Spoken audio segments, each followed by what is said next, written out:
वर्ध्यातील भाजपचे उमेदवार आणि विद्यमान खासदार रामदास तडस हे ऐन निवडणुकीत चांगलेच अडचणीत आले आहेत. रामदास तडस यांची सून पूजा तडस यांनी तडस कुटुंबियांवर गंभीर आरोप केले आहेत. माझ्या बाळाचा बाप कोण असा सवाल करत कुटुंबाने डीएनए चाचणी करायला सांगितल्याचा गंभीर आरोप पूजा तडस यांनी केला. हा आरोप करताना पूजा तडस यांना भर पत्रकार परिषदेत रडू कोसळले. यावेळी ठाकरे गटाच्या उपनेत्या सुषमा अंधारे यांनी त्यांना आधार देत त्यांचे सांत्वन केले. भाजप खासदार रामदास तडस यांची सून पूजा तडस आणि ठाकरे गटाच्या उपनेत्या सुषमा अंधारे यांनी नागपुरात पत्रकार परिषद घेतली. यावेळी पूजा तडस यांनी तडस कुटुंबांची पोलखोल केली. मी यापूर्वी तडस साहेबांना आणि परिवाराला आधीच बोलली होती की मी तुमच्याकडून कुठल्याही पैशाची मागणी केली नाही, पैशाची आणि इतर कोणतीही मागणी केली नाही. मी फक्त माझा अधिकार मागते आहे. तुम्ही माझ्या मुलाचा डीएनए कर म्हणून डाग लावला, तो डाग मला दूर करायचा आहे. मला माझं अस्तित्व परत करा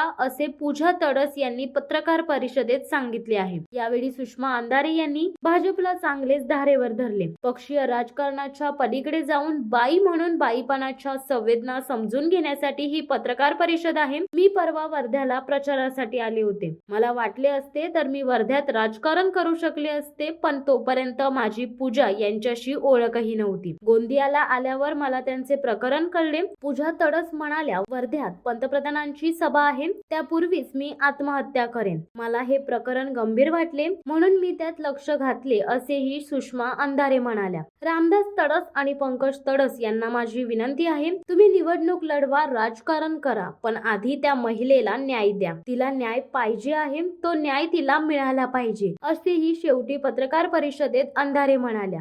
शिवसत्ता टाइम्स न्यूज ब्युरो, वर्धा. धडक बेधडक वृत्त देणाऱ्या आपल्या शिवसत्ता टाइम्स न्यूज चॅनलला लाल बटन दाबून सबस्क्राईब करा आणि बेल आयकॉनला क्लिक करायला विसरू नका.